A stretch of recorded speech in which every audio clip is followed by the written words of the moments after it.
Hey guys, Mike here, the Detroit Borg, with a look at the Samsung Galaxy S4, the successor to the Galaxy S3, which makes this one of the most important smartphone launches of 2013. Now, as you may be aware, there are actually two versions of this phone.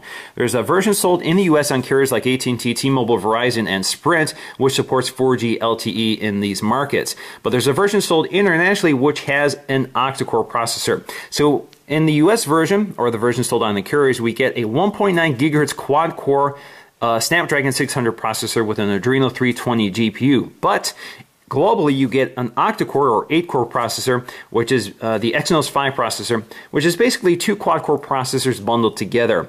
One processor is a Cortex-A15 clocked at 1.6. The other one is a Cortex-A7 clocked at 1.2 gigahertz. Now, the GS4 also has 2 gigs of RAM. We have 16, 32, or 64 gig capacities, and there's a micro SD card slot so you can expand storage up to 64 gigs above that. We also have a 2600 milliamp hour battery, which is better than the 2100 milliamp hour battery we're used to with the GS3, and there are lots of accessories which allow you to expand storage and that sort of thing with the Galaxy S4, thanks to the fact that the back panel is removable and you can swap the batteries in and out.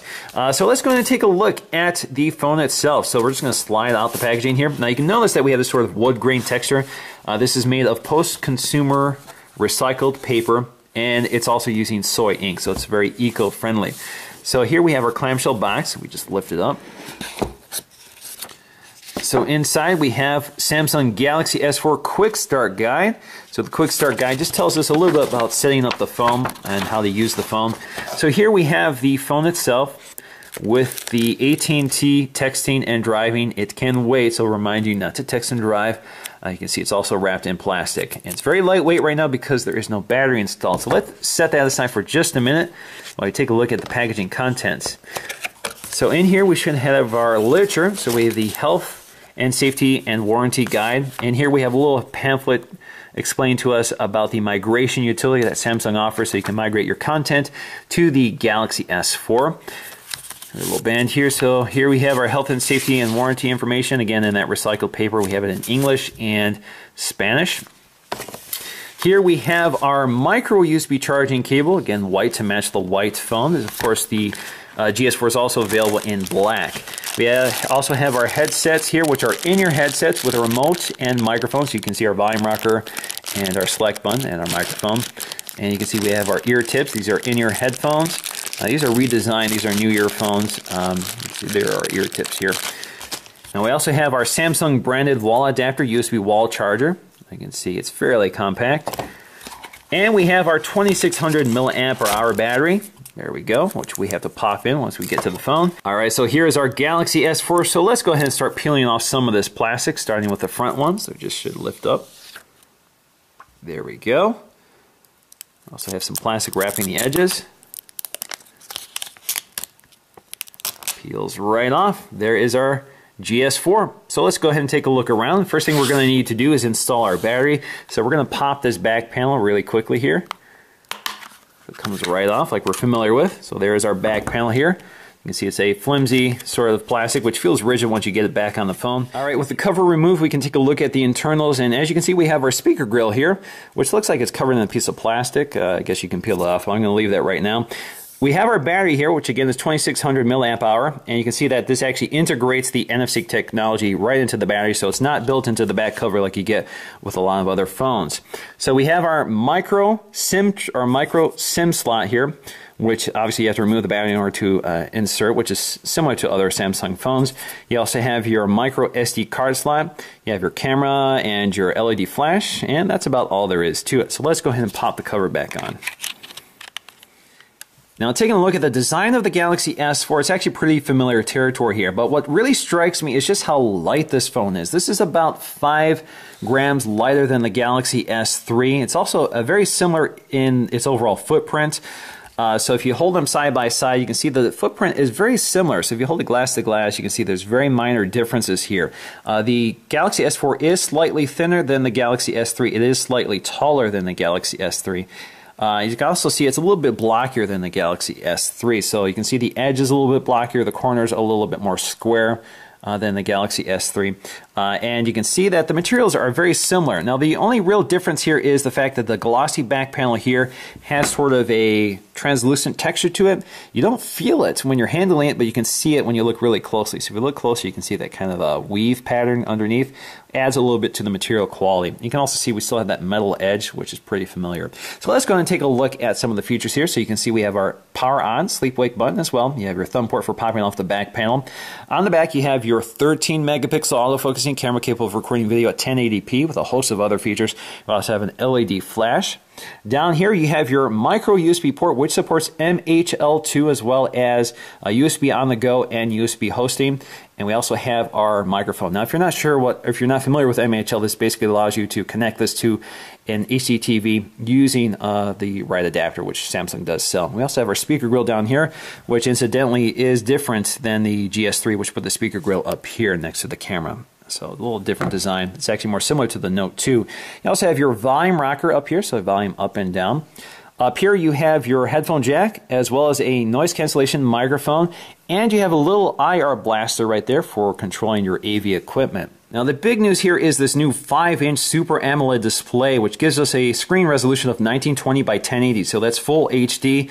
Over 5 inches, that gives us a pixel density of 441 ppi. That's versus 306 ppi on the GS3. This is a 4.8-inch screen. So the interesting thing here is they're able to increase the screen size without increasing the phone size. So you can see the bezel is a little smaller, and they've pushed the screen out to the edges, which also means they sort of squared off the design of the phone. Now, they've also added another sensor here. So they have an RGB sensor for detecting the ambient light conditions, which automatically adjusts the screen for optimal color. So for example, if you're watching the movie, it detects the ambient room lighting. So if you have warm lighting or cold lighting or whatever, it will automatically adjust the temperature of the screen for the conditions. So that's kind of a new feature. But you still have your 2 megapixel front-facing camera. You also have, which is capable of recording 1080p video. You also have your ambient light sensor and your proximity sensor. So this camera obviously has a lot of features, including the capability of seeing your eyes and the positioning of your head for software features like Smart Stay and Smart Scroll. So we're going to take a look at those features as well. Down here, you still have your home button here, which is pretty familiar. Looks very similar overall in terms of design. You also have your back button and your menu button. Again, very familiar Samsung controls, which are backlit capacitive. You only see them when they're backlit. So let's go ahead and boot this up and take a look. Now, while it's booting up, I should also mention that this display is using Gorilla Glass 3, which is lighter, thinner, and more durable than the Gorilla Glass 2 on the GS3. So we have also our AT&T boot animation, and we're ready to start setting up our Galaxy S4. All right, so we can change our language if we want, but we're going to select English, not German, English. Click Next. So we're going to select automatic date and time. Click Next. And we're going to set up Google. So yes, I have a Google account. I'm going to log into that. Now, it wants me to set up my email, but I'm not going to do that right now, so I'll do that later. Now, we have a Samsung account, which we can sign into or create our own, so let me go ahead and sign into that. So this is my device name, and I can change that, so I'm just going to change it to Galaxy S4. Now, the next thing it's doing is showing me some of the features of the phone, such as S-Beam, AirView, Air Gesture, Voice Control, Smart Stay, Smart Pause, Smart Scroll, Easy Mode, and Adapt Display. And we'll demonstrate some of this. And you can toggle these on and off, so I'm going to toggle all of them on just because I want to show you some of them. I don't want to toggle on easy mode because we don't want to show you the easy mode. We want to show you the full mode. So let's go to finish. All right, so let's go and take a look at the user interface. Now, this is running Android 4.2.2, which is the latest release at the time of filming. And they've also updated TouchWiz with some enhancements and some changes. One of them I noticed right away is the fact that the system bar up here is now sort of floating. It's now integrated into the wallpaper, which looks pretty neat. I actually saw this on the Note 8.0 and I actually really like the effect. So it really looks like everything is filling the screen. Now, another effect is this little starburst effect. So you can wave your finger over this surface, so you can actually see it right here. There you go. So you can see we have that Air View, and you can touch the screen and it gets a little brighter. You can swipe up to unlock the device. So pretty sleek effect. Now you can also activate shortcuts on the lock screen, so you can quickly launch to any of these apps, and you can adjust or change which apps appear here under settings. So for example, if you want to swipe up, it takes us right to Google Now. Now you can also wake up the device by talking to it because it does have S-Voice. Hi Galaxy. And it takes us right to S-Voice. Now, because this is an Android 4.2 device, we do have a lock screen widget, which we can add. You can see that we even have some indications here. So we have the home lock screen, and then we have the lock screen to the right, which right now is configured for the camera mode. And we can add widgets to it. So if we go to this plus sign, we can add a variety of widgets. So we have an email, Gmail, Google Now, Google Plus Posts, messaging, music, Samsung Music, Watch On, Yahoo Finance, and Yahoo News. So for example, let's just go ahead and add the email app. Let's go with Gmail. And we're going to select our inbox. So if we're in our lock screen, we can go ahead and swipe right to get to our email widget. And if we select on any one of those, it takes us right to the app. Now taking a look at our home screens, you can see this is pretty familiar territory here. So for example, you can pinch in and out to see all of your home screens in one shot, and you can jump to any one of them pretty quickly. This also allows you to modify them. So if you want to change which one is your home screen, all you have to do is tap the upper icon up here, and that will change which one is your home screen. You can also add home screens just by tapping here. You can add up to 7, and you can also remove them just by dragging and dropping them up to remove. Now you can quickly select which home screen you want just by tapping the icons down here, or you can use that little slider effect just by tapping and holding your finger. Now we also have our app drawer, which takes us to all of our apps and widgets, and from here you can add apps directly to your home screen. So for example, if I want Instagram, just tap and hold that, and you can scroll to the home screen you want just by tapping and selecting the one down here from the list view. So let's put it right here. Now if you want to put anything into a folder, you have to tap and hold it and go to create a folder. This will create a folder which you can name, so let's say social. And there we go. Now we have a folder for which we can drop other apps to. So for example, if we want Facebook in that folder, we can do that. There you go. Now in terms of what they've included on the home screens, again, we have 5 of them. So we have a Flipboard widget, which we're pretty familiar with. We also have this AT&T folder because it is an AT&T phone. So we have some AT&T apps. And if you don't want that, you can just drag it and drop it up to remove. We also have our Gallery app, which integrates both our offline storage and online or onboard storage. So this is all my photos from Google Plus. In my Google account. So it's automatically synced as soon as I log into my Google account. We also have the Maps app, which is Google Maps. We have our music player. We have email, calendar, camera, and the Play Store. We also have some widgets up here. So we have our weather widget, which we can tap on and view our local weather. We also have a Google widget for search, and we have the Story Album widget, which is basically Samsung's way of integrating your onboard gallery as well as your gallery from your social media like Facebook, so you can create printable photo albums and that sort of things you can share with other people. You also have our S Health widget, which we'll talk about a bit later. We have our Samsung Hub, which integrates Samsung's variety of media services like music, video, books, and games. And we have a quick shortcut to Samsung App Store. Now, if you go to the App Store, you'll see lots and lots of apps. So some of them I've downloaded, some of them are provided by AT&T, and some of them are Samsung apps, and some of them are Google apps. So here we have our apps and our widgets, so we can cycle between all of them. And you can also pinch out to see all of them as well. Now, in terms of apps, we have Samsung Apps, which is Samsung's App Store. We have Samsung Hub, so let's just show you the new updated interface for that as well. So it looks pretty sharp. This is where you can purchase or rent content such as music, videos. You can purchase games and books. So this is one way of integrating everything into one sort of hub instead of having individual apps for everything. Now, one of my favorite features of TouchWiz is the drop-down menu, which gives you quick access to a lot of settings. Now, this is something Samsung does very well, and they've given us lots and lots of toggles this time. So we can turn off Wi-Fi, GPS, sound. So if we tap sound, we can turn it to vibrate, we can turn it to mute, or restore sound to normal. Screen rotation, Bluetooth, mobile data, blocking mode, which allows you to control what notifications you're receiving and when. Power saving mode, screen mirroring, multi-window mode, S-Beam, NFC, Air View, Air Gesture, driving mode, Smart Stay, Smart Scroll, Sync, and airplane mode. And if you want to see them all, just tap the upper icon there. You can also go to settings, which will take you right to settings, and here you can control quite a few things, and we're going to talk about settings a bit later. You also have quick access to your screen brightness. You can set it to auto, on or off, and of course you can also take a look at all of your notifications here, which you can expand using the 2-finger gesture, and you can use clear to get out of it. Now, in terms of our Android controls, we have our standard menu button, which again is contextual, so it depends on what you're doing. So the menu here in this case allows me to add apps and widgets to the home screen, create a folder, set wallpaper, edit page, search, settings, etc. You can also tap and hold the button, and that will take you right to Google Now. Now, the back button, of course, is back, or if you hold the back button, it will bring up multi-windowing. And multi-windowing, I've demonstrated before, basically allows you to use 2 apps at once. So we can launch Chrome, and then we can launch our email app. There we go, that's multi-viewing and our multi-windowing, and you can use that little slider here to resize the windows. This also works in portrait or landscape mode. So there you go, it's in landscape. You can slide it back and forth. Now you also have these controls here to close one of the windows or swap the windows or get a full screen of the window.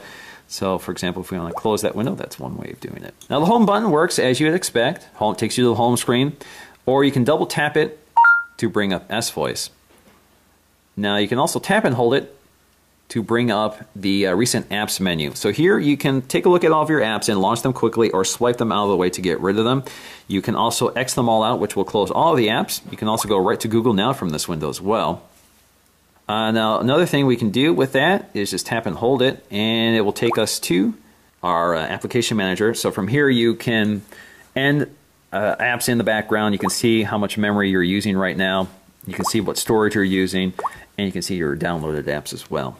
Now there are a lot of software features with the Galaxy S4, and the best way to explore this is to go right to settings. So under settings, you can see that everything is sort of tabbed here. We have connections, my device, accounts, and more. So if we go to my connections, this is pretty basic. So you can toggle Wi-Fi or Bluetooth. You can go right to Bluetooth to set up a Bluetooth pairing. You can also go to Wi-Fi to change how you connect to your Wi-Fi networks. Now you have NFC, which you can toggle on and off, S-Beam, which you can toggle on and off, nearby devices, which uses DLNA, so you can, for example, share your media with those devices just by activating that feature.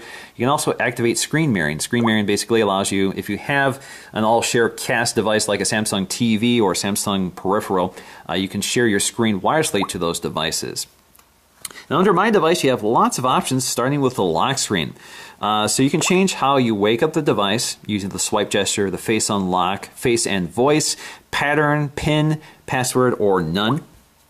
You also have multiple widgets here, which you can toggle on and off. So if you want widgets to appear on your lock screen, that's one way of controlling that.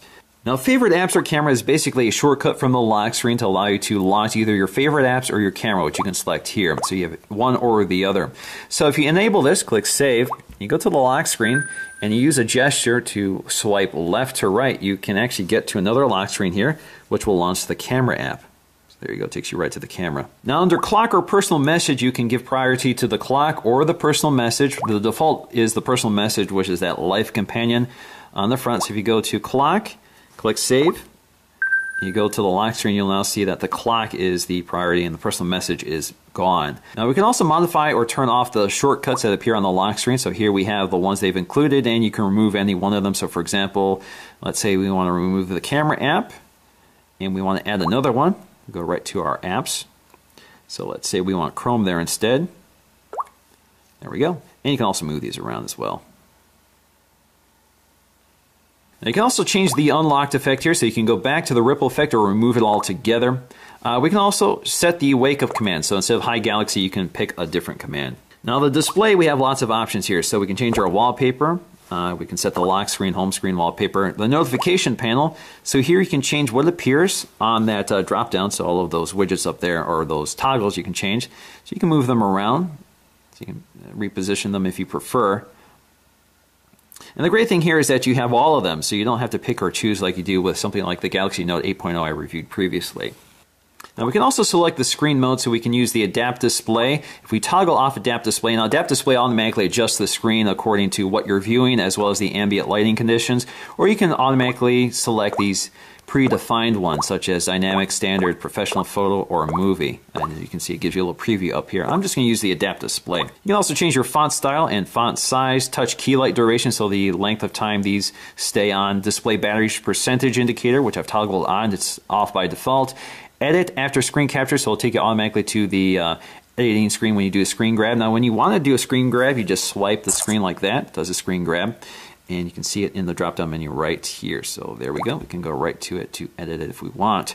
Let's go back. Now, auto adjust screen tone. Again, this is that using that technology to automatically adjust the screen tone using that RGB sensor. High touch sensitivity, so you can actually use, if you enable this, you can actually use gloves with this touch screen. It works pretty well. Now, we do have an LED indicator in the upper left corner here, and we can adjust those settings. So we have an LED indication when charging, low battery, and notification, as well as voice recording. So the blue LED lights up when you are recording voice while the screen is off. So that's one way of indicating what's going on. Now under home screen mode, you can simplify the interface by going to easy mode, which will basically create larger icons and simplify the layout. So this is better for Android novices, people who are not too familiar with the way Android works. So if you want less customization and easy access to everything you use more frequently, that's one way of getting to it. So the Galaxy S3, although a fully featured and somewhat complex user interface, gives you that option to simplify it for people who don't want all of that. Now we also have blocking mode, which is one of my favorite features of Samsung's TouchWiz. This is something I wish more Android devices would use, including Nexus devices. But this basically allows you to disable calls, disable notifications, timers, the LED indicator, so you can toggle specifically what you want to disable, and you can also set it so that it only happens during certain times of day. So if I uncheck always, I can now set specific times of day. So for example, if I want it to turn off in the middle of the night, that's one way of controlling it. I can also specify certain contacts that are allowed to call me, even if I have this mode turned on. You also have power saving mode. So if you turn on power saving mode, you have specific control over CPU power saving, screen power saving, or haptic feedback power saving. So you can toggle which ones you want to be active when you turn on that mode. So that's one way of controlling how much power your phone is using. And again, all of this is accessible from those quick access toggles up here. So if you want to turn on power screen saving mode, all you have to do is toggle that on. You can see it goes on. Now under motions and gestures, we have a whole lot of features here. So we have air gestures, motion, palm motion, and gyroscope calibration. But if you look at air gesture, you can see we have even more controls here. So for example, quick glance. So if we toggle that on, we can actually tap this to get a preview of it. Then we're going to swipe our hand over the screen. Gives us a quick view of our basic information, and it'll go back to sleep. Now we also have air jump, which basically scrolls web pages in screen size jump. So let's go ahead and demonstrate that. There we go. Sometimes you have to get it just right, not too fast, not too slow, and it jumps up and down.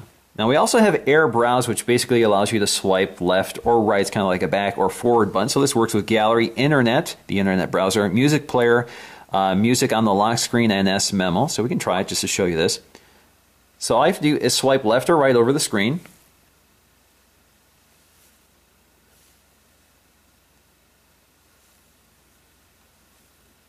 And you can see as it reaches the end of wherever it is, it gives you a little indicator on the left side or right side.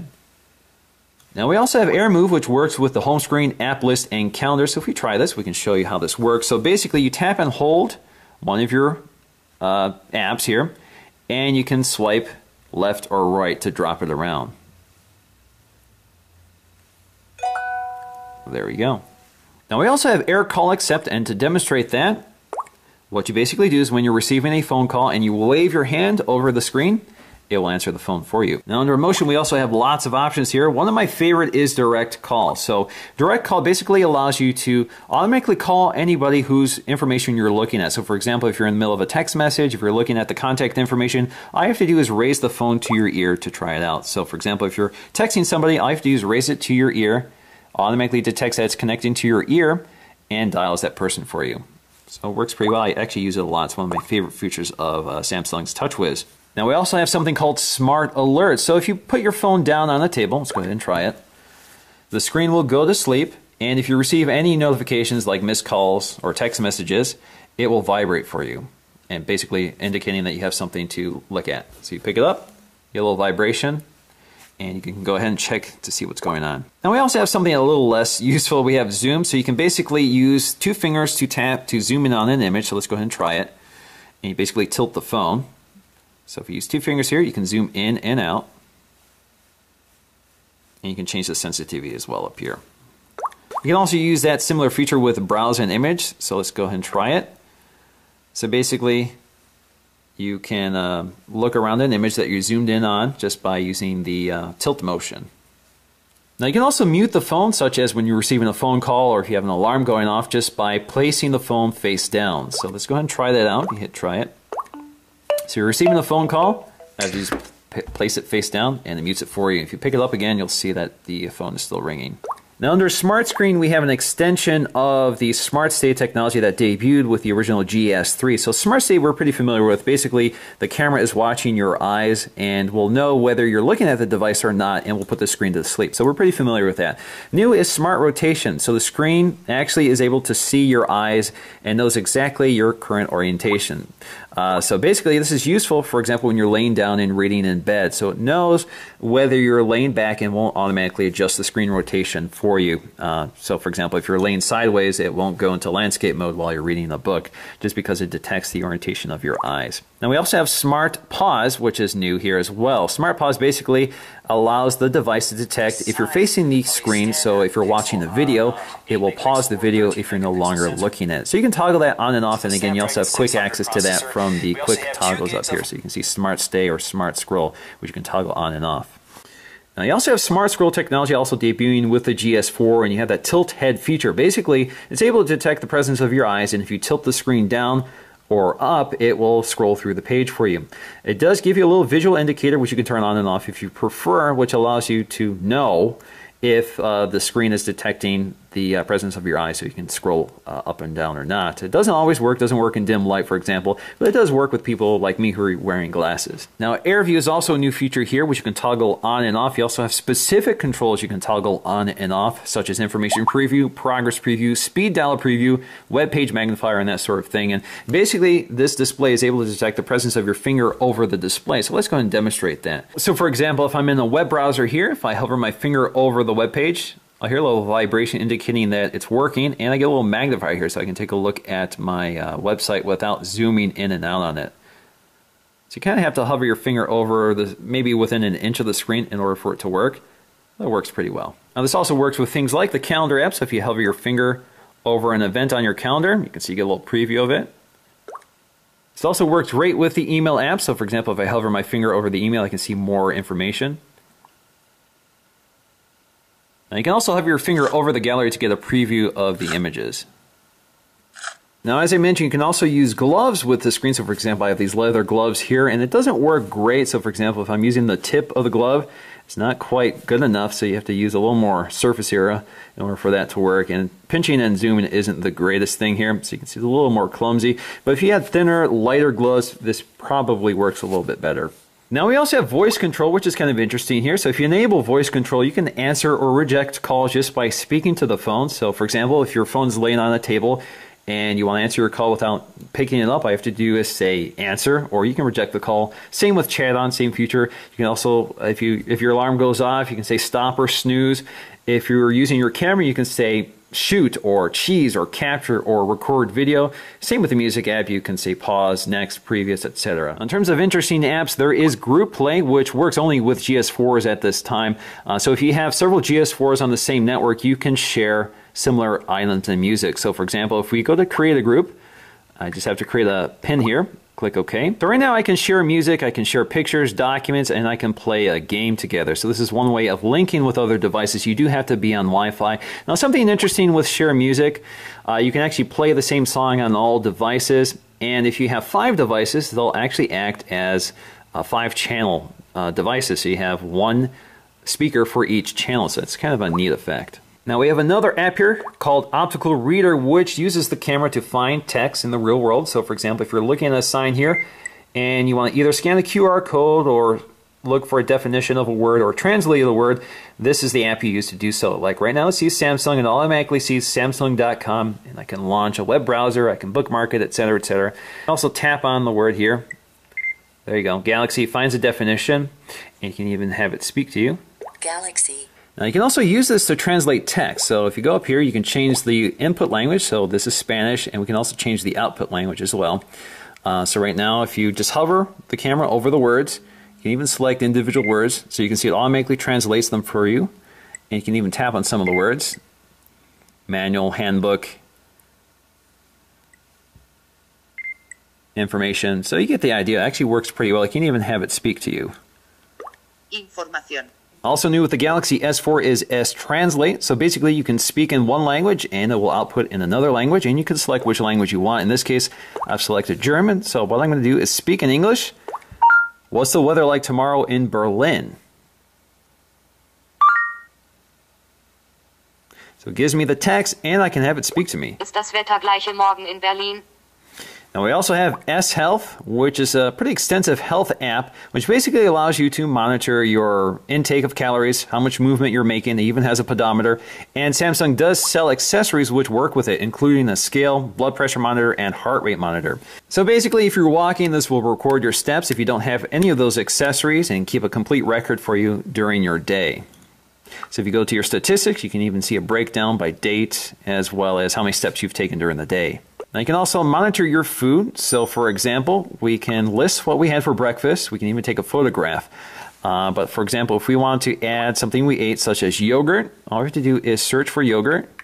So it searches the database and you can pick which one you ate. So let's go with vanilla low-fat yogurt. It gives me the calorie count, so about 208 calories. And you can even adjust the portion you had, so small or extra small. Now it's a pretty extensive app, so for example, you can record your weight. So I'm 6 foot 390 pounds and I need to lose some weight. And so if I go to update, I can adjust my weight for the day to see where I'm landing, if I'm meeting my goals and that sort of thing. Now we also have the Watch On app, which I've demonstrated in my Galaxy Note 8.0 video. So if we go to Watch On here, this actually uses the IR blaster to control your TV equipment, such as your TV and your set-top box. So basically all I have to do is log in or identify your location, identify your service providers, such as AT&T, Uverse in my case, and I have to set up my equipment. So all I have to do is specify the brand for my television and my set-top box. So I can even link my Netflix account, so I can automatically control my Netflix account from here as well. So here we are controlling my Samsung TV. So I can see all of my listings currently available to me. So these are shows currently available. If I want to launch any one of them, I just go to them and click Watch Now. It'll send the IR code to my set-top box and change it to that channel. And I can bounce back to my remote control to change the volume and turn the channel up and down. And I can even change my source and mute the volume. I can go to TV or my DVR to change those controls. So that otherwise works pretty good, so it's kind of nice to have your remote control in your phone at all times. Now Samsung has also done some interesting things with the keyboard. So if you tap and hold this icon, you can see you get the voice to text, which we're pretty familiar with. So we can, what's the weather like tomorrow in Detroit? Question mark. So there you go. So that's pretty familiar, but something they've added, which is new, is the ability to capture text from a photograph. So for example, if we launch this, so we go ahead and capture our text from this document. It's recognizing the text in the document.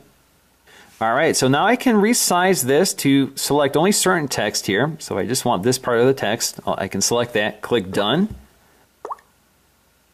So it's recognizing the text, and you can see it gives me the text. So not necessarily the most useful way of presenting this data, but if you click Yes, it installs it into your document. So that's one way of getting text from a printed document into an electronic document. Now we also have several other options here. So we can get our floating keyboard. If we tap that, and we can move our keyboard around.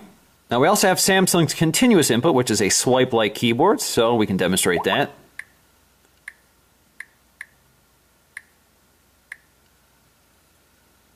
There we go, works pretty well. Now Samsung has also updated the phone dialer, so now you have this white user interface versus the black interface from the GS3.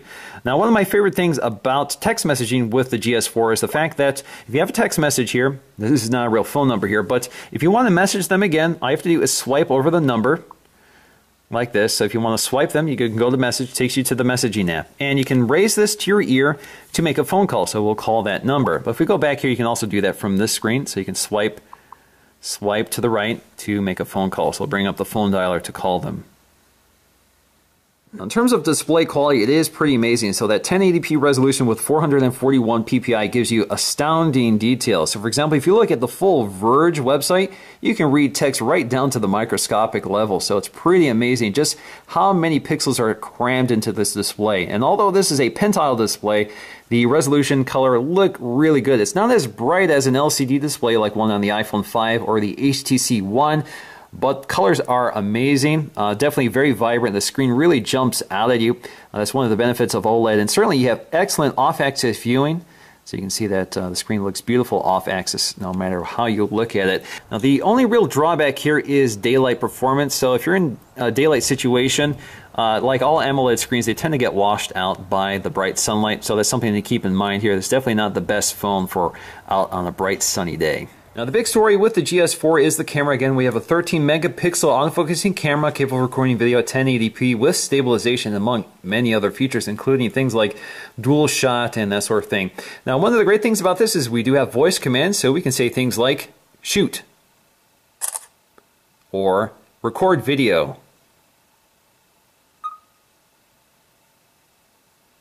So there you go, we have integrated voice command as well. Now you can snap a photo while recording a video, or we can pause it, or we can stop it. Now in the right corner we also have mode, which gives you a lot of features which are kind of hard to demonstrate without people in front of it, but you have things like beauty face, which will allow you to select the best face out of the photos you take. You also have best photo, which will take a series of photos. So if we go ahead and click that, it'll take 8 photos for you, and you can scroll through them and select the best photo you want. You also have sound in shot. So this will record background sound for 9 seconds after you take a picture. So for example, if we go ahead and do this. So this is a picture of Andy. He looks pretty green today. What do you think? So now if we go to our gallery. This is a picture of Andy. He looks pretty green today. What do you think? Now next up is dual shot, which basically allows you to use both cameras at the same time. So this is particularly useful, for example, if you're at a family gathering and you're the only person who's holding the camera, at least you can be involved in some way. So basically you can move your thumbnail around right now. So you can see you can move it around in the scene so you're not blocking anything, and it records it live. You can also swap between the front-facing and rear-facing camera. Again, you can move it around to get out of the way. And so there you go. Works pretty well, works pretty quickly. You can also turn off that feature. So if you don't want it to appear while you're recording, you can toggle on and off pretty easily. And you can also change exactly how this displays. So for example, if you want to change this around to something more artistic, so for example, we got a heart shape here. We have the window, which I was just using, instant pick, oval blur, stamp, fisheye, cubism. And you can even do a split screen view. Now in terms of our benchmark scores, you can see that the GS4 scored about 12,353 on the quadrant test. This is versus the GS3, which scored less than half that at 5,968. So quite a big jump there in terms of overall performance. Now if we look at the Antutu benchmark scores, you can see that the Galaxy S4 is also at the very high end of devices, scoring about 25,000 compared to the GS3 way down on the list. Now in terms of performance, this phone is pretty quick, although there is some lag here and there. So you can see Android 4.2.2 has been used to full effect here, so everything is very smooth, very quick, especially for a phone with so much software on it. They've done a pretty good job keeping up with everything that Samsung is throwing on these phones right now. So definitely one of the smoothest performing Samsung TouchWiz phones I've used to date, but they could still stand to improve some things. So for example, if I bring down the drop-down menu, sometimes it's slow to respond or even hangs up, which seems to be intermittent. I can't reliably demonstrate it, but it's there. It's definitely a concern of mine so far. But hopefully that's something they can improve with future software updates. Now overall, the Galaxy S4 is a very impressive device, especially for everything that they've thrown in here. It even has a barometer, it has a humidity sensor, it even supports Wi-Fi 802.11 AC, which is next generation Wi-Fi technology. So there's absolutely everything crammed into this phone with this beautiful 1080p display. So that's really what stands out about this phone. There really is nothing else like it. So you get a full 5-inch 1080p display that isn't too big. It feels very comfortable in my hand to hold, even though I have very large hands. But for me, it's a perfect size, that 5-inch display, so I'm really glad that they were able to increase the display size without increasing the footprint of the device. So it fits in your hand very comfortably despite being a fairly large phone. It's also very lightweight and thin. They've made this even lighter than the GS3, which makes a big impact here. This phone is very feather lightweight. It feels really comfortable in the hand, and I like the design here with the squarer edges, which makes it more comfortable to hold. And I know a lot of people complain about the build and construction quality or the material quality, but I really like Samsung phones because they're nice and lightweight. This phone is much lighter weight than something like the HTC One, which although has a beautiful build quality, it's kind of a heavy foam, which doesn't make it the most comfortable phone to handle over a long period of time. So for me, the fact that this is lightweight, thin, makes up for the fact that it's made out of plastic. And of course, it's really nice to be able to pop off this back panel to swap out the batteries, so you can carry a battery around instead of an extra battery pack. And you can also upgrade your own RAM. So there's a lot of advantages to what Samsung is doing here, and I really have no complaints about the design or materials. Alright guys, so that's going to do for me in this video. Thanks for watching, and I'll see you again in the next one.